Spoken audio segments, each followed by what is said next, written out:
मंदिर के लिए सुलेमान का समर्पण। 6 तब सुलेमान कहने लगा, यहोवा ने कहा था कि मैं घोर अंधकार में वास किए रहूंगा। 2 परंतु मैंने तेरे लिए एक वासस्थान वरन ऐसा दृढ़ स्थान बनाया है जिसमें तू युग युग रहे। भज 132:13, 14, 3 तब राजा ने इस्राएल की पूरी सभा की ओर मुंह फेरकर उसको आशीर्वाद दिया और इस्राएल की पूरी सभा खड़ी रही। 4 और उसने कहा, धन्य है इस्राएल का परमेश्वर यहोवा, जिसने अपने मुंह से मेरे पिता दाऊद को यह वचन दिया था और अपने हाथों से इसे पूरा किया है। 5 जिस दिन से मैं अपनी प्रजा को मिस्र देश से निकाल लाया, तब से मैंने न तो इस्राएल के किसी गोत्र का कोई नगर चुना जिसमें मेरे नाम के निवास के लिए भवन बनाया जाए, और न कोई मनुष्य चुना कि वह मेरी प्रजा इस्राएल पर प्रधान हो। 6 परंतु मैंने यरूशलेम को इसलिए चुना है कि मेरा नाम वहां हो, और दाऊद को चुन लिया है कि वह मेरी प्रजा इस्राएल पर प्रधान हो। 7 मेरे पिता दाऊद की यह इच्छा थी कि इस्राएल के परमेश्वर यहोवा के नाम का एक भवन बनवाए। 8 परंतु यहोवा ने मेरे पिता दाऊद से कहा, तेरी जो इच्छा है कि यहोवा के नाम का एक भवन बनाए, ऐसी इच्छा करके तूने भला तो किया। 1 राजा 8:18, 9 तो भी तू उस भवन को बनाने न पाएगा। तेरा जो निज पुत्र होगा वही मेरे नाम का भवन बनाएगा।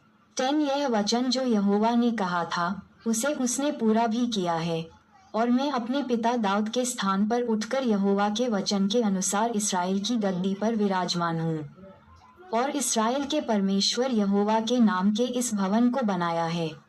1 राजा 2:12-11 इसमें मैंने उस संदूक को रख दिया है जिसमें यहोवा की वह वाचा है जो उसने इस्राएलियों से बांधी थी।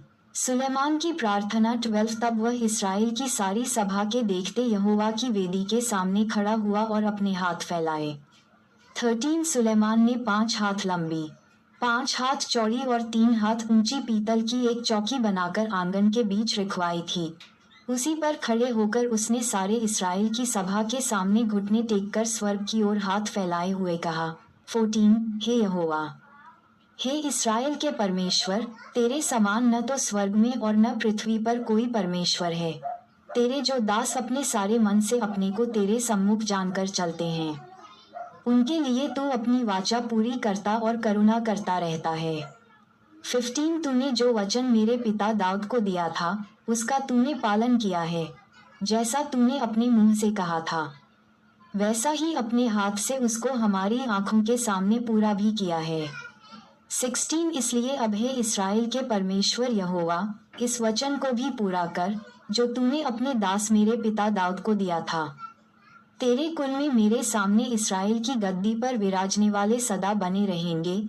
ये हो कि जैसे तू अपने को मेरे सम्मुख जानकर चलता रहा, वैसे ही तेरे वंश के लोग अपनी चाल चलन में ऐसी चौकसी करें कि मेरी व्यवस्था पर चलें।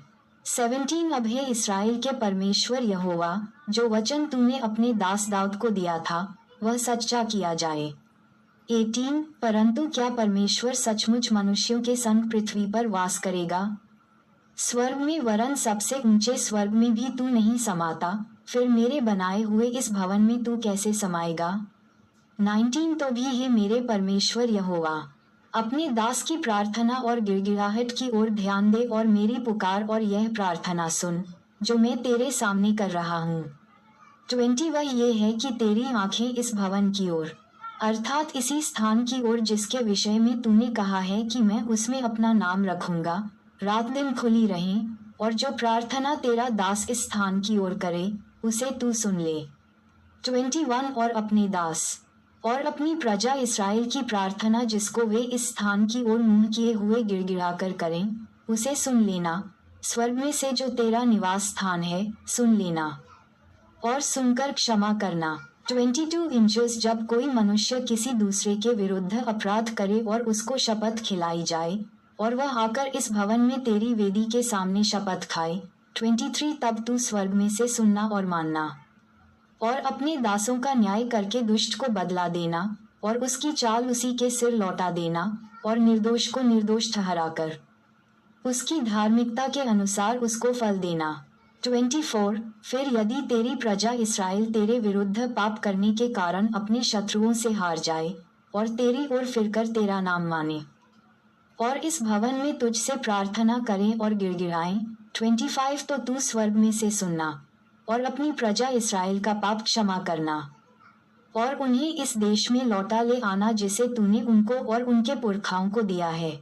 26 जब वे तेरे विरुद्ध पाप करें और इस कारण आकाश इतना बंद हो जाए कि वर्षा न हो, ऐसे समय यदि वे इस स्थान की ओर प्रार्थना करके तेरे नाम को माने और तू जो उन्हें दुख देता है इस कारण वे अपने पाप से फिरें, 27 तो तू स्वर्ग में से सुनना और अपने दासों और अपनी प्रजा इसराइल के पाप को क्षमा करना, तू जो उनको वह भला मार्ग दिखाता है जिस पर उन्हें चलना चाहिए, इसलिए अपने इस देश पर जिसे तूने अपनी प्रजा का भाग करके दिया है पानी बरसा देना।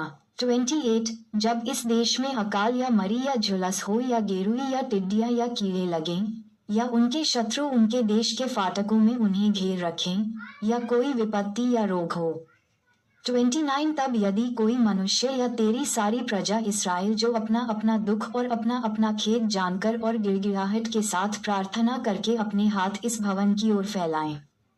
30 तो तू अपने स्वर्गीय निवास स्थान से सुनकर क्षमा करना और एक एक के मन की जानकर उसकी चाल के अनुसार उसे फल देना, तू ही तो आदमियों के मन का जानने वाला है। 31 कि वे जितने दिन इस देश में रहें जिसे तूने उनके पुरखाओं को दिया था उतने दिन तक तेरा भय मानते हुए तेरे मार्गों पर चलते रहें। 32 फिर परदेशी भी जो तेरी प्रजा इसराइल का न हो, जब वह तेरे बड़े नाम और बलवंत हाथ और बढ़ाई हुई भुजा के कारण दूर देश से आए और आकर इस भवन की ओर मुंह किए हुए प्रार्थना करे, 33 तब तू अपने स्वर्गीय निवास स्थान में से सुने और जिस बात के लिए ऐसा परदेशी तुझे पुकारे उसके अनुसार करना, जिससे पृथ्वी के सब देशों के लोग तेरा नाम जानकर तेरी प्रजा इसराइल के समान तेरा भय माने और निश्चय करें कि यह भवन जो मैंने बनाया है वह तेरा ही कहलाता है। 34 जब तेरी प्रजा के लोग जहाँ कहीं तू उन्हें भेजे वहाँ अपने शत्रुओं से लड़ाई करने को निकल जाएं और इस नगर की ओर जिसे तूने चुना है और इस भवन की ओर जिसे मैंने तेरे नाम का बनाया है मुंह किए हुए तुझसे प्रार्थना करें, 35 तब तू स्वर्ग में से उनकी प्रार्थना और गिड़गिड़ाहट सुनना और उनका न्याय करना। 36 निष्पाप तो कोई मनुष्य नहीं है यदि वे भी तेरे विरुद्ध पाप करें और तू उन पर कोप करके उन्हें शत्रुओं के हाथ कर दे और वे उन्हें बंदी बनाकर किसी देश को, चाहे वह दूर हो चाहे निकट, ले जाएं। 37 तो यदि वे बंधुआई के देश में सोच विचार करें और फिरकर अपने बंदी बनाने वालों के देश में तुझसे गिड़गिड़ाकर कहें, हमने पाप किया और कुटिलता और दुष्टता की है। 38 इसलिए यदि वे अपनी बंधुआई के देश में जहां वे उन्हें बंदी बनाकर ले गए हों अपने पूरे मन और सारे जीव से तेरी ओर फिरें और अपने इस देश की ओर जो तूने उनके पुरखाओं को दिया था और इस नगर की ओर जिसे तूने चुना है और इस भवन की ओर जिसे मैंने तेरे नाम का बनाया है मुंह किए हुए तुझसे प्रार्थना करें। 39 तो तू अपने स्वर्गीय निवास स्थान में से उनकी प्रार्थना और गिड़गिड़ाहट सुनना और उनका न्याय करना और जो पाप तेरी प्रजा के लोग तेरे विरुद्ध करें उन्हें क्षमा करना। 40 और हे मेरे परमेश्वर, जो प्रार्थना इस स्थान में की जाए उसकी ओर अपनी आंखें खोले रह और अपने कान लगाए रख। 41 इंचेस अब हे यहोवा परमेश्वर, उठकर अपने सामर्थ्य के संदूक समेत अपने विश्राम स्थान में आए। हे यहोवा परमेश्वर, तेरे याजक उद्धार रूपी वस्त्र पहने रहें और तेरे भक्त लोग भलाई के कारण आनंद करते रहें। 42 हे यहोवा परमेश्वर, अपने अभिषिक्त की प्रार्थना को अनसुनी न कर भी। तू अपने दास दाऊद पर की गई करुणा के काम स्मरण रख। माताएं एवं बहनों से निवेदन है कि अगर हमारी ये वीडियो आपको अच्छी लगी हो तो कृपया करके वीडियो को लाइक और सब्सक्राइब करना ना भूलें क्योंकि हमारी वीडियो आप सब तक बहुत जल्दी पहुंचे। जय यीशु मसीह।